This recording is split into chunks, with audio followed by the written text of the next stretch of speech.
नगमाच्या अड्ड्यासमोरून दर शुक्रवारी एक फकीर जायचा। ती त्याला कधीच काही देत नसे। बदनाम गल्लीत फकीराचे काय काम असं ती म्हणायची।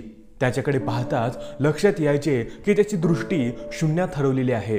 तो बऱ्यापैकी अकाली प्रौढ वाटायचा। तिने किंमत दिली नाही तरीही तो मात्र तिच्या समोर आशाळ भूतागत उभं राहायचा। तिला बरकत यावी म्हणून अल्लाहकडे दुआ करायचा। हातातलं मोरपीस तिच्या मस्तकावरून फिरवायचा। अत्तराचा फाया देण्याचा प्रयत्न करायचा। ती त्याला अक्षरशः झिडकारून टाकायची। जिना उतरून खाली जाताना तो हमखास तिच्याकडे वळून पाहायचा। 40शीतला असावा तो येण्याची खून म्हणजे त्याच्या सोबत असणाऱ्या फायाचा मंद दरवळ। एकदा नगमाने ठरवले की त्याला धक्के मारून हाकलून द्यायचे, मात्र त्याआधी त्याला एक आखरी इशारा द्यायचा। ठरवल्याप्रमाणे पुढच्या जुम्मा बरोच्या दिवशी तिने त्याला अत्यंत कडव्या भाषेत सुनावले। तिने इतकं काही भलं बुरं सुनावूनही त्याच्या चेहऱ्यावरची रेष ही हलली नाही। अगदी निर्विकारपणे तो उभा होता, जणू काही त्याचं काही नातं होतं। बऱ्याच वेळाने तो तिच्या दारासमोरून हलला आणि कधी नव्हे ते त्याने सज्जावरच्या सगळ्या खोल्यात जाऊन सगळ्याच बायकांसाठी इबादत केली। कोणी काही दिले तरी घेतले नाही। एरवीही तो काही घेत नसे। फार तर एखाद्या पोरीने आग्रह केला तर तिच्या दारात बसून 4 तुकडे जरूर मोडायचा, तेव्हा त्याच्या चेहऱ्यावर विलक्षण करून भाव असत। त्या शुक्रवारी नगमाने दम दिल्यानंतर तो पुन्हा तिच्या गल्लीत आलाच नाही। नगमाला वाटले आपली मात्रा लागू पडली। फकीर बाबाचे बिंग फुटणार म्हटल्यावर तो पुन्हा या वाटेला गेलाच नाही असा तिचा समज होता। या घटनेस बरीच वर्ष उलटून गेली। नियतीने फसवलेल्या आणि लोकांनी ओरबाडून खाल्लेल्या नगमाने स्वतःमध्ये अशी काही सुधारणा केली की तिच्या नावाने अनेकांना कापरे भरत असे। पोलीस दरबारीही तिचे वजन वाढले। नागपाडा पोलीस स्टेशनपर्यंत तिची हद्द पसरली। कीर्ती वाढली। दलालांचा कंपू तिला घाबरून असायचा। मुंबईत आल्यानंतर तब्बल 3 दशकांनी तिच्या मनाने अकस्मात ओढ घेतल्यानंतर ती जालूनला तिच्या गावी गेली। गावातल्या नजरा तिचा पाठलाग करायच्या। तिला कसेसेच वाटायचे। तिची बदनाम ख्याती तिला सुख मिळू देत नव्हती।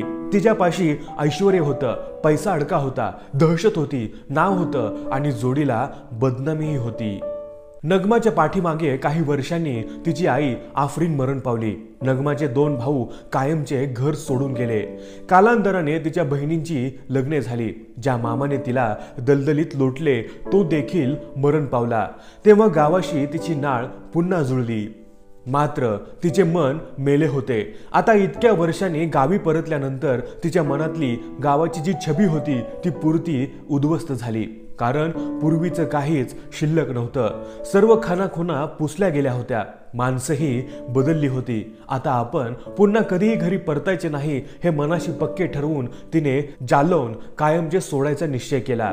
मात्र बहिणींचा खूप आग्रह झाल्याने आपली मामी शकीला हिच्या घरी जायला राजी झाली। आईबाबाच्या मागे तिच्या कुटुंबियाचे पालन पोषण मामीनेच केले होते।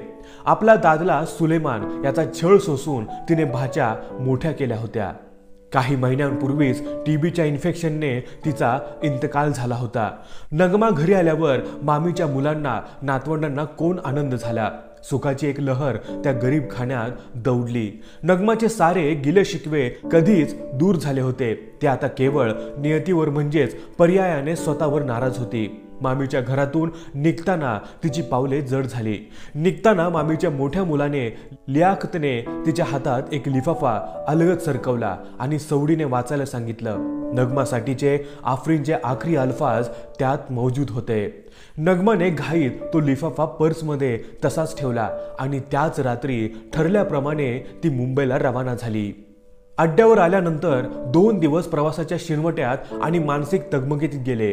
3ऱ्या दिवशी सकाळी उशिरा उठल्याबरोबर तिला लियाकतने दिलेल्या लिफाफ्याची आठवण झाली। तिने अत्यंत आतुरतेने पर्स खोलून लिफाफा बाहेर काढला आणि अधाशासारखा उघडला। एक एक अक्षर वाचताना तिच्या चेहऱ्यावरचा रंग उडत गेला, पार फिकट पडला। नगमाचा जन्मदाता बाप नियात अली याचं मन संसारात रमलं नाही। 3-4 वर्षाची असतानाच तो घर सोडून गेला। नगमाच्या आईचं नाव आफरीन होतं, मात्र नावाच्या अर्थातलं लग तिच्या ठायी नव्हतं। अत्यंत कमनशिबी बाई होती ती। सुलेमान हा तिचा सावत्र भाऊ। त्याची वाईट नजर होती तिच्या संसारावर। त्यानं आफरीनचं जगणं अक्षरशः हराम केलं. तिला पुरतं बर्बाद करून तो थांबला नाही तर तिच्या पोरीबाळींनाही हात लावायचा त्याने प्रयत्न केला. अखेर त्यांच्यात सौदा झाला.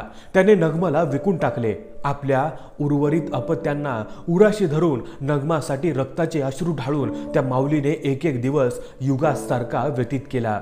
नगमा जर कधी परतून आलीच तर तिला सारं सत्य सांगावं ही तिचीच इच्छा होती. जमल्यास नगमाने आपल्याला माफ करावं ही तिची आखरी ख्वाहिश होती.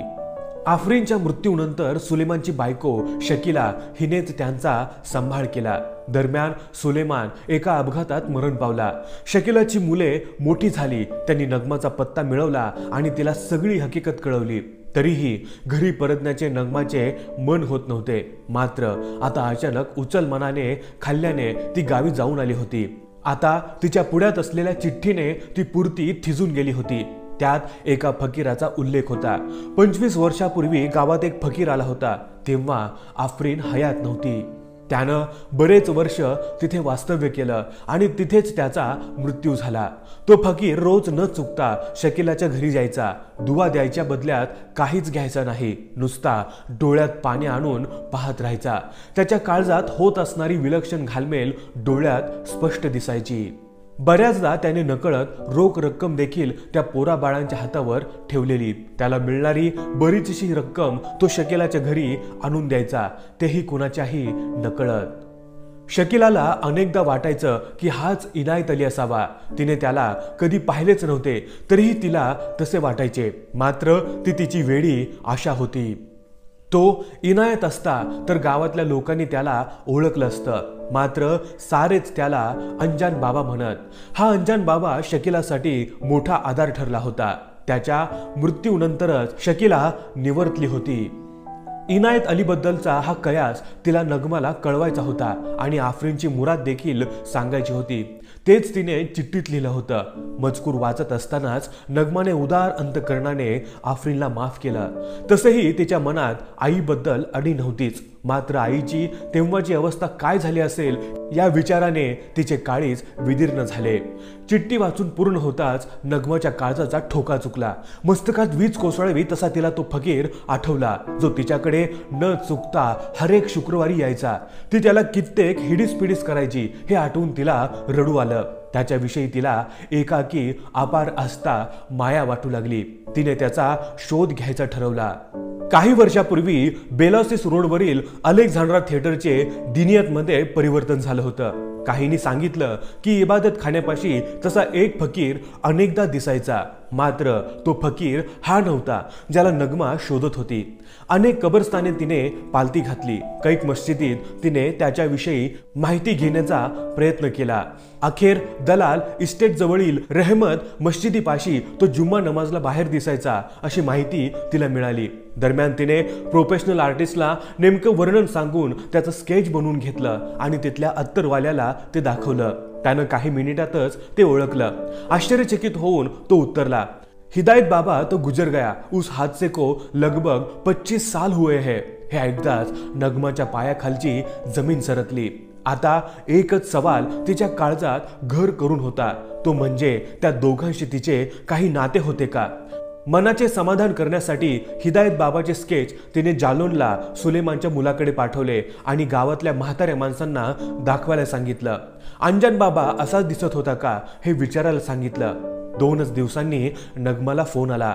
अंजान बाबा हुबेहूब असाच दिसायचा. आताशा थकलेल्या नगमाची नजर अजूनही त्याचा शोध घेतेय. तिची ही आखरी ख्वाहिश आहे जी कधीच पुरी होणार नाही हे माहिती असूनही ती त्याचा शोध घेतेय, कारण त्या निमित्ताने त्याच्या भेटीची आस टिकून राहील. मित्रांनो, या व्हिडिओबद्दल तुमचं मत काय हे आम्हाला कमेंट करून जरूर कळवा.